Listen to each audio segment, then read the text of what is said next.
வாத நாராயணன் கீரையை முடக்குவாத நோய் இருக்கவங்க கண்டிப்பாக இதை ஏதாவது ஒரு வகையில் எடுத்துக்கோங்க.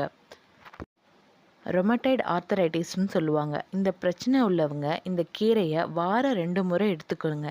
கை கால்களில் இருக்க விரல்களில் இருக்க வலி எல்லாமே கொஞ்சம் கொஞ்சமாக ரெடியூஸ் ஆகிறத நீங்களே கண்கூடாக உணரலாம். முதியவர்களுக்கு ஏற்படும் முட்டி வலிகளுக்கு இந்த இலையை நீரில், நீங்கள் குளிக்கிற நீரில் கொஞ்சமாக ஊற வச்சுட்டு நல்லா ஒரு வெதுவெதுப்பான தண்ணியில் குளிச்சுட்டு வந்தீங்கன்னா உடலில் இருக்க வலி எல்லாமே குணமடையும்னு சொல்கிறாங்க. வாத நாராயணன் கீரையை 2 பெனிஃபிட் நமக்கு இருக்குது. உள்ளுக்கும் நம்ம எடுத்துக்கலாம், வெளியிலையும் நம்ம குளிச்சுக்கலாம். உள்ளுக்கு பருப்பாகவோ பொரியலாகவோ கூட்டாகவோ நம்ம இதை செஞ்சு சாப்பிட்லாம். நரம்புகளை பலப்படுத்தும்னு சொல்கிறாங்க. குடலையும் சுத்தப்படுத்தும். குடலை சுத்தப்படுத்துறதுனால தேவையில்லாத நச்சுக்களையும் அது வெளியேற்றுது.